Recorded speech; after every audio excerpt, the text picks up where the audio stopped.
It brings me entirely no pleasure to say that Doctor Who at this current time is dead in the water. I used to be a huge fan, like one of those convention nerds. Yep, that's me. I remember when I first saw the show. It was in 1987. The story was Paradise Towers. Sylvester McCoy was the Doctor and I was engrossed. I remember going to school the following day and telling all my friends about the show, but none of them had been allowed to watch it like I had. But I would watch regularly until the show was cancelled 2 seasons later. My interest was later renewed with the TV movie in 1996. I loved Paul McGann's Doctor, but the movie was made for people who seemed to already know something about the series, which is why it didn't do well in America, but was fairly well received here in the UK. And then everyone got back on board with Doctor Who's return in 2005. I didn't warm to the new show until David Tennant's tenure. And looking back on that first series now, it's easy to see that everyone was still finding their feet. But it was around this time that I discovered Big Finish audio adventures, something I still listen to this day. I loved how Colin Baker and Paul McGann both reinvented themselves for this series. But I followed the TV show through its ups and downs, through the Matt Smith era and through the Peter Capaldi era, and then to the Jodie Whittaker era. And that's when it hit a wall for me. Not because of the sex swap of the lead character, I'm fine with that, but because of the writing. There were too many companions in the TARDIS and the moral messages were far too heavy-handed. And my god, did it ever look cheap. This was a cat person in Series 3, and this is a dog person in Series 14. Looks more like Bungle from Rainbow. Anyway, I lost all interest and slowly stopped watching. Though I did see Eve of the Daleks, and I remember thinking it was a genuinely great episode.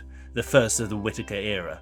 When Russell T Davies announced that he would return, I also returned, but something had changed. The show was better, but I still didn't care, and I can't have been alone in that sentiment. Franchises die in indifference, and I've come to agree that this one needs a rest.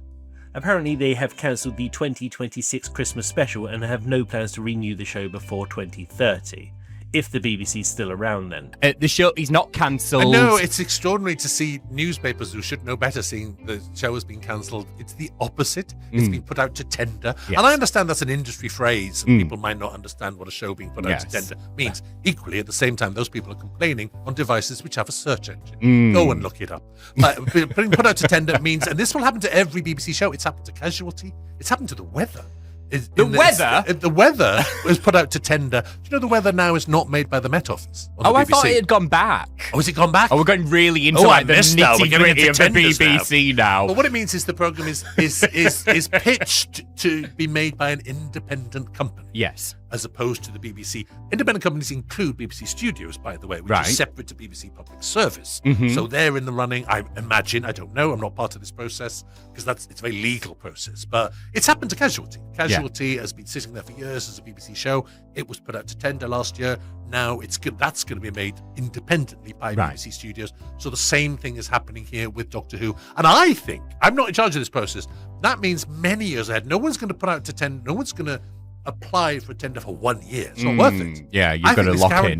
You've got to lock in just to make it financially worthwhile. So I think this guarantees years of the programme. But no, go ahead and call it cancelled if you want. I am well aware that no one is asking me, but if I were to be put in charge, this is what I would do with the first episode of a new series. Firstly, Ncuti Gatwa is not coming back to film a regeneration sequence. It looks like Hollywood has come a-calling and good luck to him. So let's start on an image of a body floating in space. It's surrounded with an orange glow. The figure is being watched through a window of a spaceship by an astronaut. She, having not seen life in any way, shape or form in a long time, hauls the body aboard. This man, of course, is the Doctor. Not that he can remember that.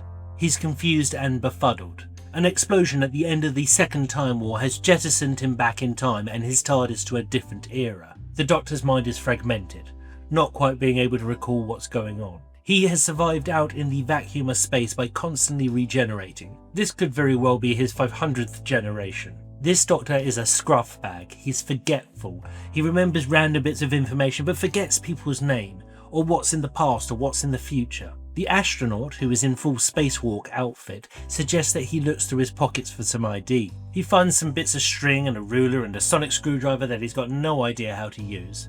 But he suggests flying the ship to the closest planet so he can regroup his thoughts.